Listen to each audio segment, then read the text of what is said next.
Des F1 trop physiques pour les femmes? Qui a dit ça?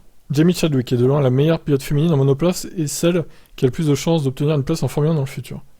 Ouais, alors la W-Series, l'initiative est bonne, par contre les voitures elles sont super lentes, et le niveau n'est pas... Par Jamie qui est plutôt, qui est plutôt correct, les autres elles sont nulles, hein, clairement il faut le dire. Hein.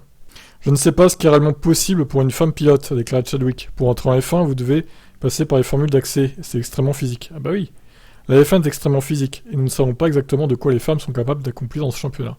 Lorsque vous avez 15 ou 16 ans, et que vous vous lancez dans la course auto, beaucoup de femmes souffrent en pilotant des voitures puissantes dépourvues de direction assistée, même si elles ont réussi à briller en karting. On aime à penser que les femmes peuvent y arriver. Je suis heureuse d'être le cobaye, je ferai de mon mieux pour survivre à la F1. Mais pour le moment, nous ne savons pas si c'est possible. Bon, au moins elle est lucide, hein. Aucune femme n'a disputé un Grand Prix depuis près de 50 ans. J'essaie de comprendre si ça est dû à des questions physiques. Si c'est physiquement possible, et que les femmes peuvent rivaliser avec les hommes, comment pouvons-nous y arriver? Cependant, si c'est physiquement trop difficile, mais qu'il y a un intérêt réel pour voir des femmes au départ, alors nous devons trouver une solution. Ouais, alors vous n'allez pas ralentir les Formule 1 et les rendre moins physiques, tout ça, pour rendre l'accès plus facile aux femmes. Non, là, si elle insinue ça, je suis pas d'accord, par contre. Faut pas déconner. Par ailleurs, en F2 et F3, les volants sont tous identiques, et ils ont une gaine très épaisse. Comment pouvons-nous les rendre plus fins, vu que les mains des femmes sont généralement plus petites que celles des hommes? De plus, certaines bases des cockpits sont très étroites.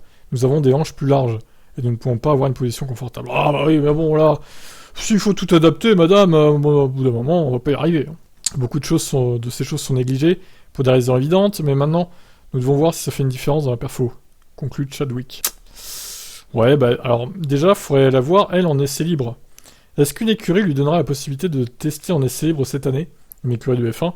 Ça serait bien, parce qu'on rappelle que toutes les écuries doivent tester au moins un ou une jeune pilote en essai libre dans chacune des 2 monoplaces de l'équipe. Donc peut-être que Jamie aurait une opportunité de test en EL1, ça pourrait être pas mal, voir un peu comment elle se débrouille, si c'est trop physique pour elle et tout. Bon, ça pourrait être une idée. Après, voir des femmes en F1, honnêtement, pas à court terme, hein, ça m'étonnerait. Hein. À part elle qui sort un peu du lot, le reste, il y avait Danica Patrick, mais elle est trop vieille maintenant, Danica. C'est trop tard pour elle. Et puis voilà, quoi. Qu'est-ce que vous en pensez donc? Ciao, ciao.